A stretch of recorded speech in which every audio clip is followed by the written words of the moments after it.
Farming के दौरान सबसे बड़ा जो एक मसला पेश आता है कि लोग अक्सर भाई हमारे शिकायत करते हैं कि हमारे जानवर जो हैं हम इनको इतनी ज़्यादा खुराक भी दे रहे हैं, वनडे दे रहे हैं, चारे वगैरह भी अच्छे किस्म के हम उनको दे रहे हैं, लेकिन फिर भी जानवर जो हैं वो बक्खी नहीं निकालते और ना ही कोई जो हमारी इतनी महंगी खुराक है उसका कोई उनके ऊपर अच्छा रिज़ल्ट मिल रहा है हमें।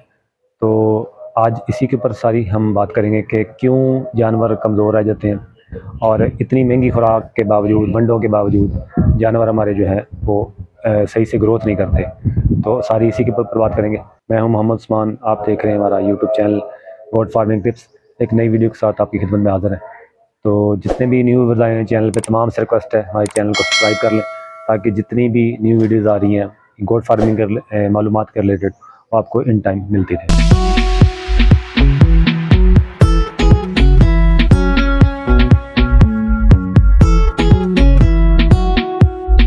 जी, तो अक्सर हमने पहले भी वीडियोस इस पे काफ़ी सारी बनाई हैं।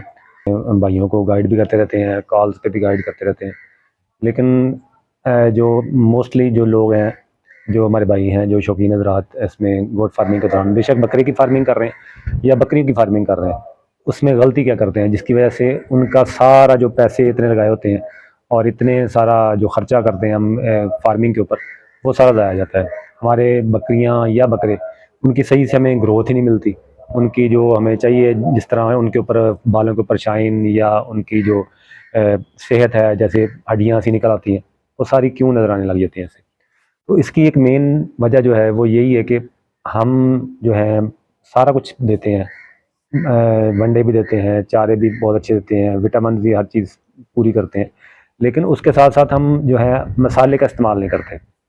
आपको हमेशा हमने यही कहा कि आपने जब भी जानवर लेके आना है मंडी से या आपने घर पे पहले से पाल रहे हैं, तो उसमें आपने एक चीज़ का ख्याल रखना है कि आपने इनको अपनी खुराक के साथ साथ इनको जो मसाले का इस्तेमाल लाजमी करवाना है। एक दो किस्म के मसाले हैं जो पहले भी हम अक्सर बताए हैं, अक्सर भाइयों को पता भी है।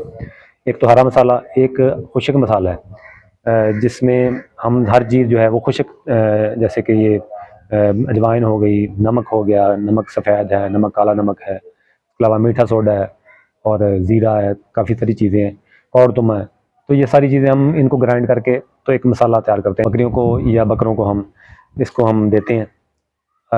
हफ्ते में आप डेली भी दे सकते हैं। आप अगर एक दिन छोड़ के या 2 दिन छोड़ के आप वक्फा दे के फिर देते हैं, तब भी आप दे सकते हैं। इसका फ़ायदा ये होता है कि जो भी आप खुराक दे रहे हैं, आप अगर वंडा डाल रहे हैं, आप चारा दे रहे हैं, आपने जो चीज़ें भी, आप चराई बेशक चराई करवा रहे हैं, तो उससे फ़ायदा ये होगा कि आपके जो जानवर हैं वो उस खुराक को सही से हज़म करना शुरू कर देंगे।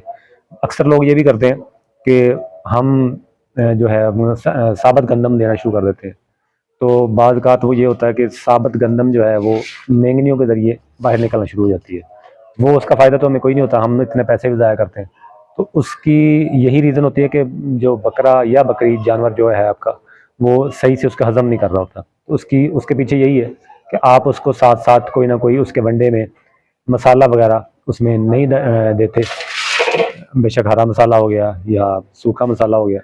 जब तक आप ये सारा कुछ नहीं देंगे, तो आपकी किसी खुराक का कोई भी फ़ायदा जो है वो जानवर को प्रॉपर तरीके से 100% जिसका रिज़ल्ट हम कहते हैं वो आपको नहीं मिलेगा। तो हम हमेशा जो है अपने फार्म पे मसाले का इस्तेमाल करते हैं, जिसमें हरा मसाला हो गया, सूखा ये जो ड्राई मसाला है ये हो गया। तो इसकी एक वीडियो हमने पहले बनाई भी हुई है, वो आपको चैनल पे मिल जाएगी। मैं इसका लिंक भी आपको डिस्क्रिप्शन में शेयर कर दूँगा कि कैसे हमने ये सारा मसाला वगैरह हम बनाते हैं और जो हम अपनी जानवरों को इस्तेमाल करवाते हैं।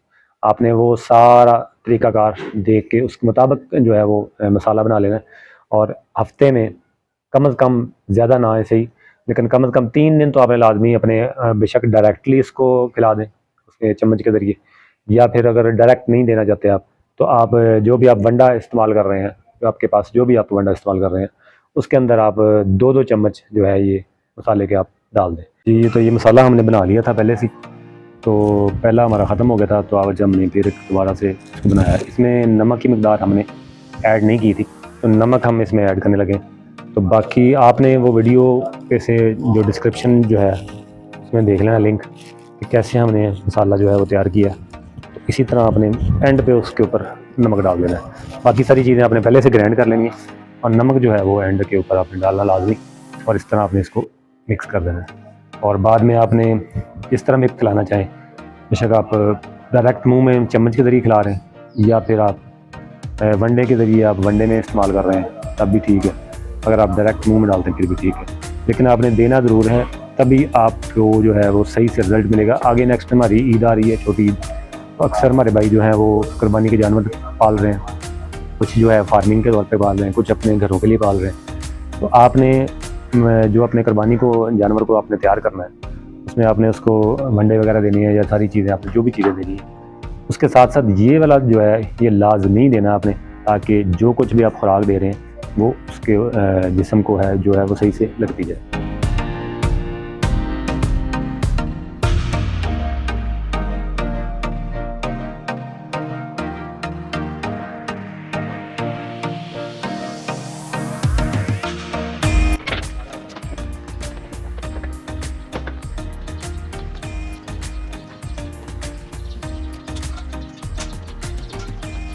जी, तो ये एक छोटी सी इन्फॉर्मेशन जो आपके लिए शेयर करनी थी भाइयों के लिए, कि आपने ये वाला जो मसाला है आपने ज़रूर इस्तेमाल करना है, और साथ साथ जो भी खुराक आप इस्तेमाल कर रहे हैं, जो भी खुराक दे रहे हैं वो आपने देते रहना है। इंशाल्लाह एक नई वीडियो के साथ फिर दोबारा मुलाकात होगी, और कोशिश करेंगे कि क्योंकि आगे सीज़न आ रहा है कुर्बानी के बकरों का, तो कोशिश करेंगे कुर्बानी के बकरों के ऊपर जो है इसकी खुराक के ऊपर एक वीडियो बनाई जाए, ताकि जितने भी हमारे भाई जो कुर्बानी का शौक़ कर रहे हैं या कुर्बानी के बकरों को तैयार कर रहे हैं उनका भी फ़ायदा हो सके।